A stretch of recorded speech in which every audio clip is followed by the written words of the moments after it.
En estas épocas donde todos los días se agitan la muerte de la ideología, estas cosas que todos los días quienes nos dominan recetan como verdades absolutas, diciendo que ya los problemas no son más entre los pobres y los ricos, ya no son más entre los explotados y los explotadores.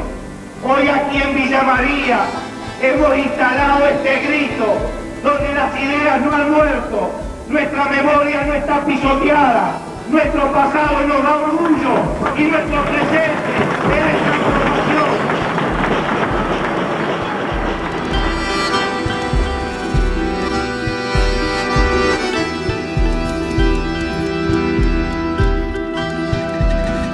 Muchos compañeros que no saben, digamos, el origen, de su militancia. Germán fue de JP. Era un pibe, tenía 16, 17 años, y era un pibe militante en Barracas, en Parque Patricio, en las villas, digamos. Germán es uno de los compañeros que la gente del barrio lo elige como abanderado de uno de los barrios para ir a esperar a Perón el 20 de junio de 1973. Iba con la columna de JP Montonero, digamos. El sindicalismo como que le viene después a Germán. Y sin embargo él nunca dejó de apostar a la construcción política. Y lo hacía de una manera natural, no es el clásico dirigente sindical, creo yo. El clásico dirigente sindical que en un momento determinado hace clic y dice, tenemos que militar en política. ¿No? Germán era todo ese conjunto. Germán Abdala empieza a trabajar en la Secretaría de Minería en el año 1975. Él ingresa como pintor. En marzo del año 76 se produce el golpe militar, donde hay una cantidad de compañeros despedidos en la ATE y cesanteados por la dictadura. Estos compañeros despedidos y cesanteados son los que van a iniciar la resistencia a la política entreguista que lleva adelante Horvath, y en la iglesia de la Santa Cruz, en la Casa de Nazaret de la iglesia de la Santa Cruz, más precisamente el 10 de diciembre del año 77, se produce la fundación de la ANUSATE, que es una agrupación que reúne a muchos de estos compañeros que estaban en contra de la política colaboracionista llevada adelante por este personaje Horvath. Participa de un montón de movilizaciones contra la dictadura. En el año 79 participa de la huelga general, del primer paro general que llevan adelante los trabajadores contra la dictadura. El 7 de agosto, con la marcha Paz Pan Trabajo. Y ellos pasan a formar parte de la CGT Brasil, liderada por Saúl Ugaldini.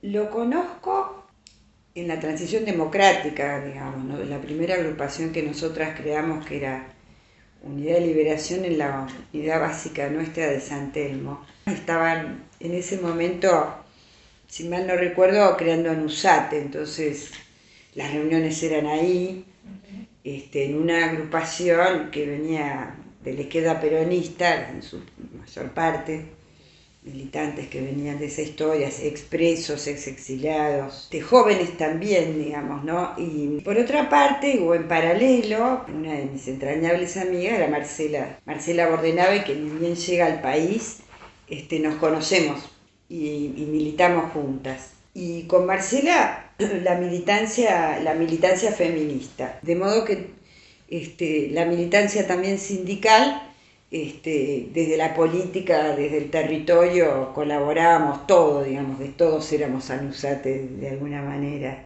Estos compañeros se van consolidando y esta agrupación ANUSATE, una vez que se restablece la democracia y empieza la normalización de los diferentes gremios y sindicatos, se presentan en las elecciones del 6 de noviembre de 1984 como lista verde, y ahí Germán Abdala, junto a Víctor de Genaro, que fue el principal dirigente de ANUSATE, junto a Quagliaro, logran el triunfo y desplazan a la burocracia sindical que estaba enquistada desde el año 1966 en nuestra ATE.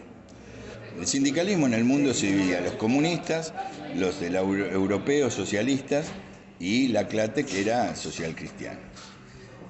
Y todos tenían formación política. Se hacían encuentros en Paraguay, en Venezuela, no la Venezuela de Chávez, sino la Venezuela anterior, porque era como la sede, y entonces ellos tuvieron formación, los de ATE, esa formación política, que era muy importante, que no era una formación macartista, no, era un momento donde la discusión con comunistas, socialistas, marxistas y no marxistas estaba en ese nivel. Por eso digo, eran peronistas, pero también tenían una formación integral, como cuadros, de lo que pasaba en el mundo. Y entonces ellos, por eso se podían adelantar. Ahora viene el neoliberalismo. ¿Qué es el neoliberalismo? Y nosotros jugamos, gracias a ellos, unos minutos antes, por lo menos, de lo que fuera a pasar con el neoliberalismo, que era el avance de las privatizaciones y todo lo demás. El tema del Estado es un debate ideológico claro, que nosotros tenemos que volver a encontrar las iniciativas porque está vinculado al proyecto de país. Nosotros no podemos tener dudas cuando decimos y tenemos que decir que tiene que haber regulación en el mercado, a pesar de que del otro lado surjan todos los gorilas, los liberales diciendo estatistas, quieren ingerir, quieren... Sí, Perón decía que en la economía o diagrama el Estado o diagrama los monopolios. No es solamente el negocio de la deuda externa, no es solamente el negocio de agarrar y entregar determinadas áreas del Estado a algunos grupos económicos, sino que también es la diagramación de un país, porque lo que está ocurriendo acá, que en áreas de servicio, en áreas de telecomunicaciones, en áreas de hidrocarburos, lo que está ocurriendo en estos momentos con los pozos petroleros, lo que está significando es que se termina de desarticular la injerencia de lo nacional en temas claves para el desarrollo del país. Si nosotros no manejamos nuestros combustibles, si nosotros no manejamos nuestras telecomunicaciones, si nosotros no manejamos la integración regional a través de los transportes, si nosotros no manejamos los servicios para garantizar que el pueblo pueda laburar, no sea saqueado, pueda llegar a los lugares, si no garantizamos todas estas cosas, no por un criterio de rentabilidad, sino por un criterio de construcción social y desarrollo económico, si nosotros no logramos estas cosas, lo que hace es se desarticula y desgarra el país. El sindicato era su casa, era su vientre, su materno, era todo el sindicato para él, digamos. Pero el que le daba el contexto general era esa comprensión política de la historia. Germán era profundamente peronista, era un autodidacta, como somos muchos nosotros, era un gran lector, era una esponja.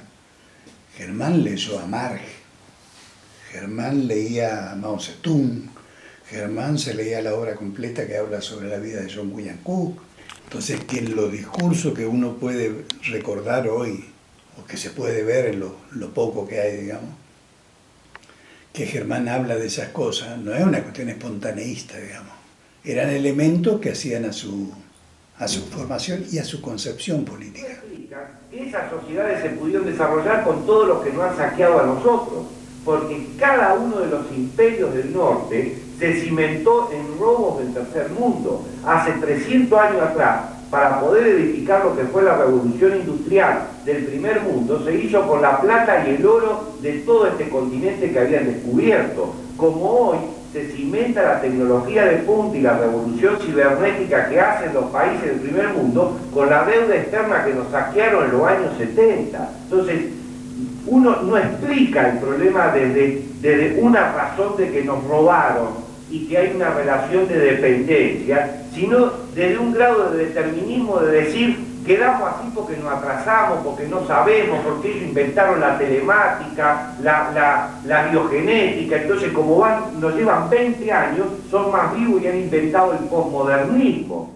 No solamente que era un dirigente antiburocrático, sino era un muchacho del barrio, siempre lo fue.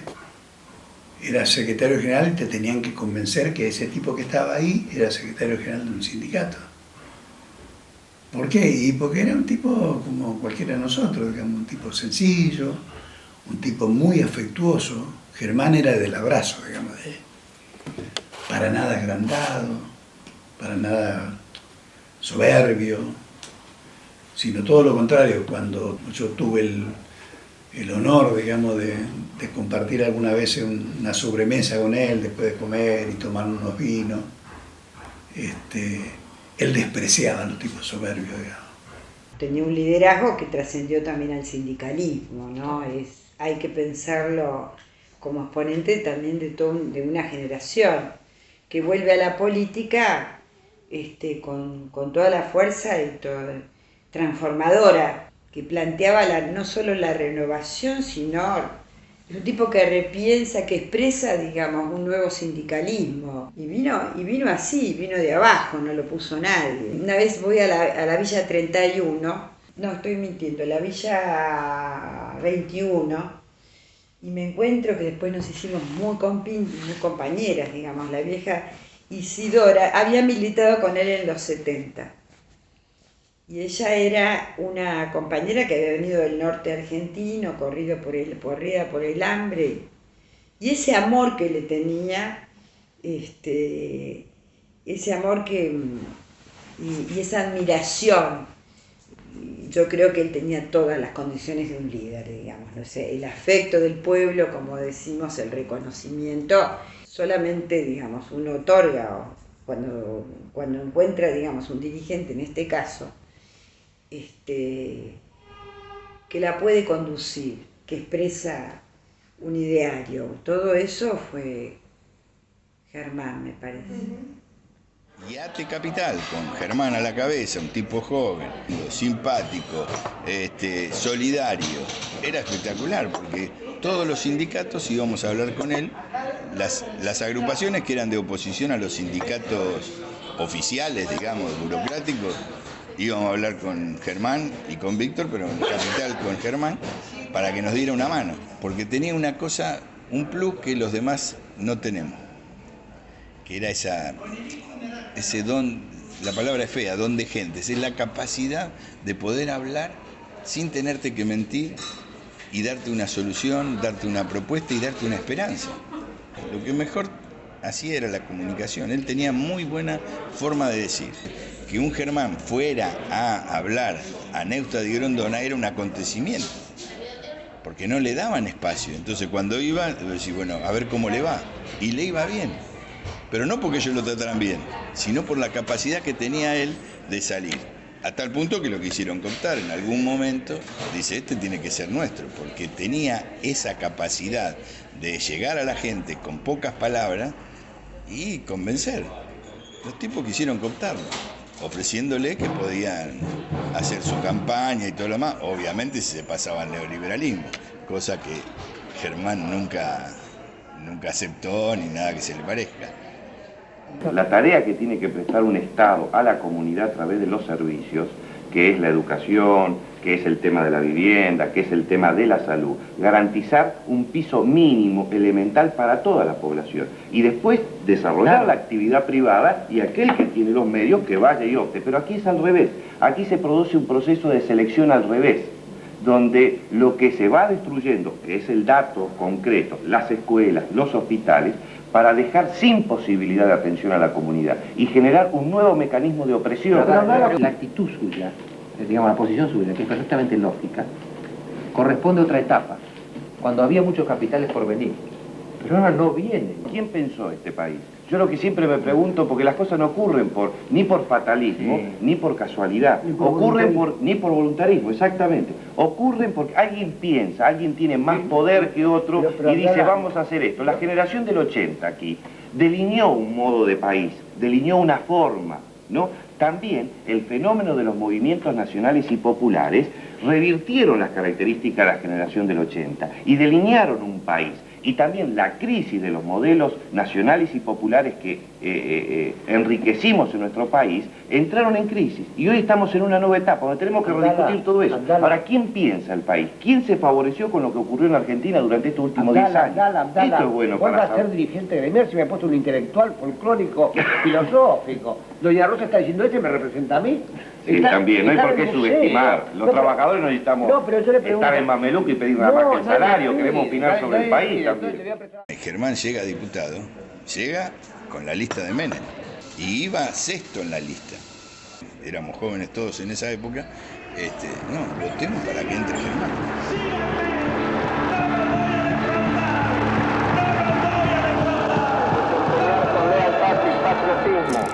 el cargo de presidente de la nación.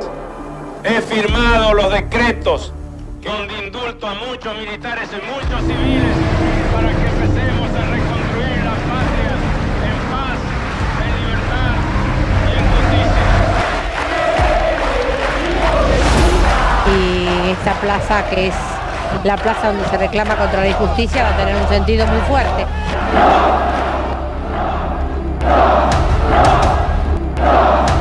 Definitivamente, con esta Argentina de la especulación y de la usura, para entrar a la Argentina de la cultura del trabajo y de la producción.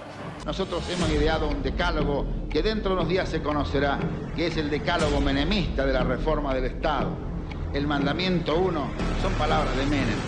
Nada de lo que deba ser estatal permanecerá en manos del Estado. Con Germán, con Chacho Álvarez, con el Conde Ramos, Brunati, arman el grupo de los 8. En esto no hay que andar dando muchas vueltas. Nosotros decimos que lo que aquí ha ocurrido es que hubo una defraudación del voto popular del 14 de mayo. Nosotros a los 6 meses tenemos un compromiso ético con nuestros compañeros. Muchos de los que estamos acá llegamos en la misma boleta con el presidente de la Nación.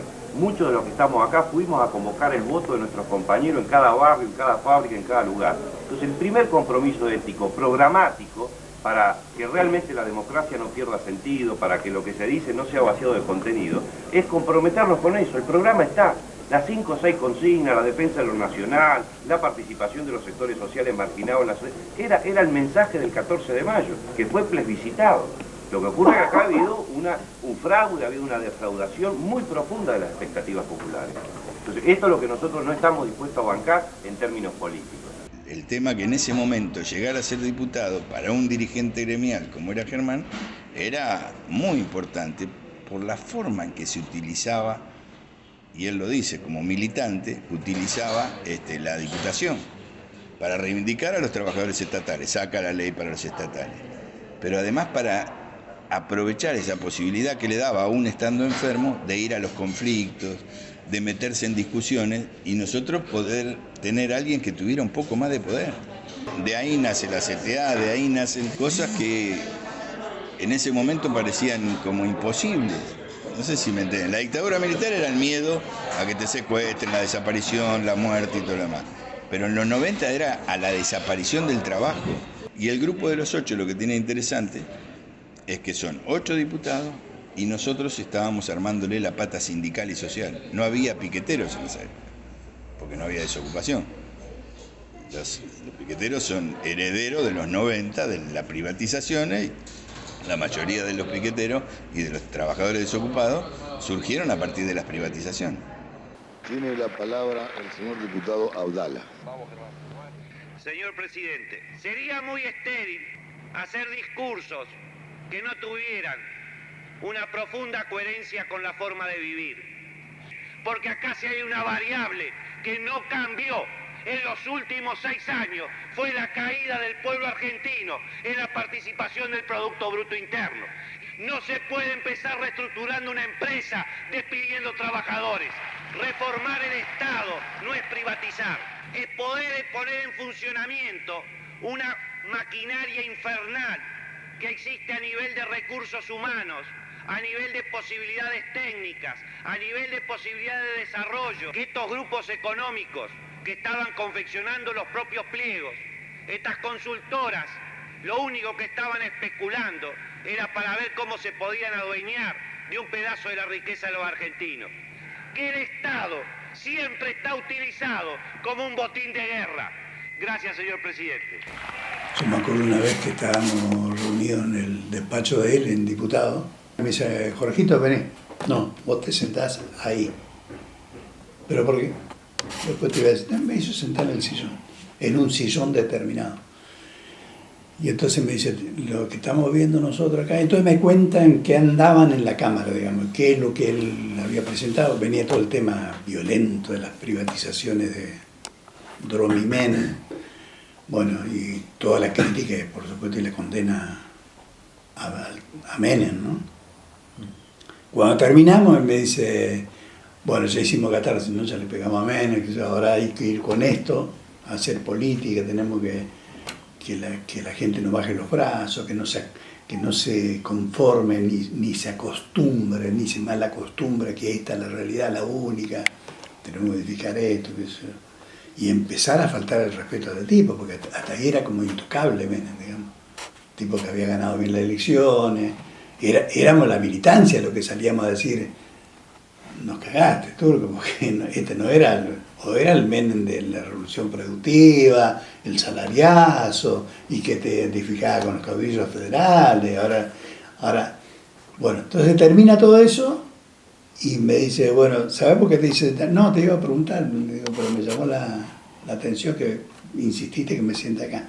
Bueno, sacarle el almohadón, y levanto el almohadón, y estaba una foto grande de Menem, de la campaña, de un afiche viejo, síganme, no lo voy a tratar, y tachado así como una cruz, digamos. Tenía esa joda, digamos, ¿no? Lo más importante para mí, en lo personal, que viví con mucha emoción, fue el Congreso de la CTA que se hace el 14 de noviembre del 92 en el Parque Sarmiento. Y no sabíamos que iba a venir Germán al Congreso. Era un congreso fundacional, 2.700 delegados de distintos gremios de todas las provincias, obviamente movilizados por ATE, que siempre era el núcleo fuerte de esa CTA, y por CETERA, pero yo que venía del gremio de prensa, 15 o 20 compañeros dirigentes de distintas provincias vinieron, o sea que fue una cosa hermosa, y todos pedían la palabra. Y bueno, yo estaba en eso de ordenar lo que hacía la mesa y la convocatoria a los oradores, ir anotando y presentándolo porque todos tenían su grado de importancia. Y en un momento se escucha un murmullo, yo estaba hablando y aparece Marcela Bordenave empujando la silla de ruedas de Germán, y eso te digo, mira, se me pone la... Fue muy emocionante. Y fueron 15 minutos donde no se pudo seguir con nada más que decir olé, olé, olé, Germán, Germán, Germán. Y ese era el cántico, y verlo a él, y que todos lo queríamos saludar, y darle un beso.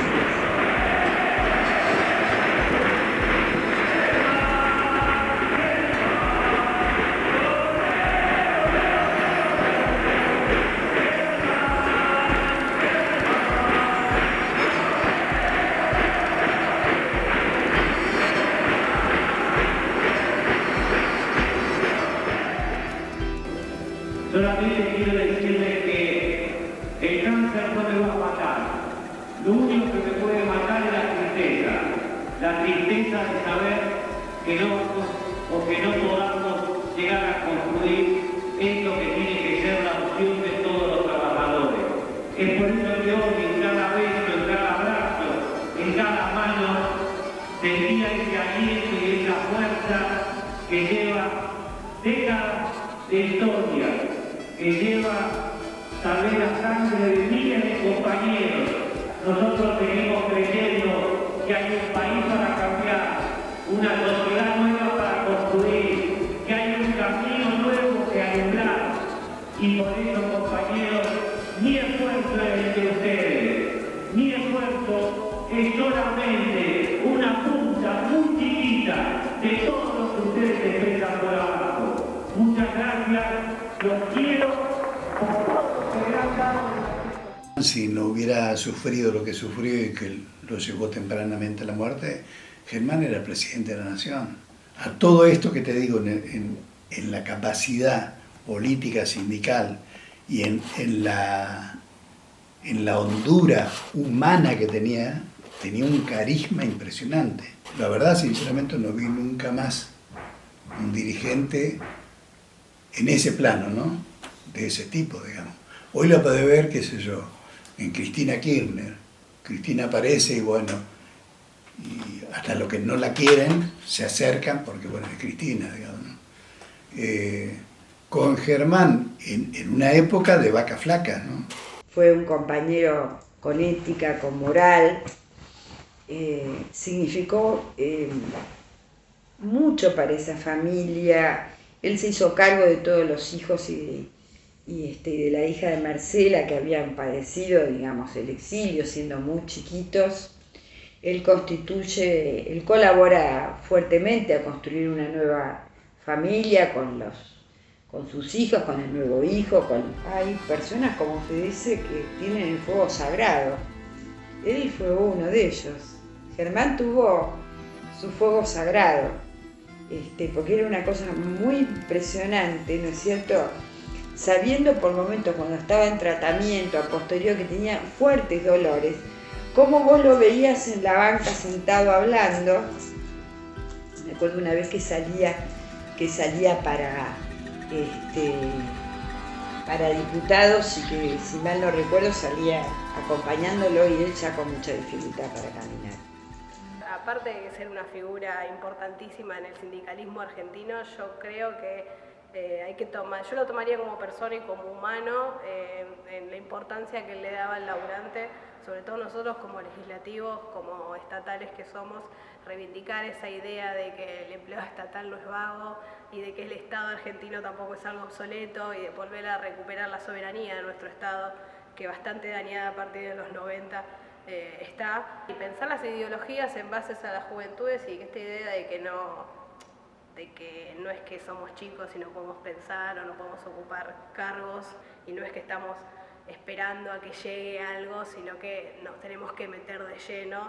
Hay que volver a centrarse y a pensar y a discutir qué es lo que queremos, qué base de políticas públicas queremos, qué país queremos y qué sindicato queremos también, y qué tipo de trabajador queremos ser también.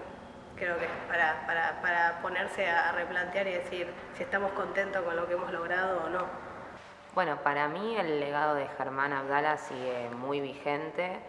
Sin ir más lejos, siempre me acuerdo de cuál fue la primera imagen o pegatina que vi cuando entré a laburar acá, y era un sticker con la cara de Germán en mi sector de trabajo, en capacitación, que fue donde empecé. Y creo que su vida y su militancia siguen muy vigentes, sobre todo porque él siempre expresó esa necesidad de que los laburantes, los trabajadores y trabajadoras no estamos solamente para pensar sobre salarios y condiciones de trabajo, lo cual es muy importante, sino que también tenemos un programa y un planteo sobre un proyecto de país, y eso está muy vigente hoy en día, porque claramente no hay posibilidad de que ningún colectivo de trabajadores se realice en un país que no puede realizarse. Militamos todos los días por un Estado fuerte, eficiente también, que no nos roben la bandera de la eficiencia, y que con laburantes comprometidos, y esos son nuestros compañeros y a esos representamos y esos somos. Y me parece que también por eso la apuesta está hoy en día, y por eso también militamos en tejer redes con otros sindicatos y otros colectivos de trabajadores y trabajadoras, y porque somos muchos los que tenemos demandas todavía por realizar, y nada se logra en soledad. Esta noche, mañana, encontrarnos en cada lugar, en cada barrio, en cada fábrica, en cada escuela, en cada universidad, en cada lugar donde está el pueblo, porque nosotros apenas somos una puntita de ese pueblo que murmura, que late y que exige que haya una transformación en el país. Es por eso, compañeros, que yo lo que quiero, junto con todos ustedes, que nos comprometamos a esto, a hacer realidad estos hechos, en donde podamos demostrar que el campo nacional y popular tiene un país que ofrecer digno a esta sociedad.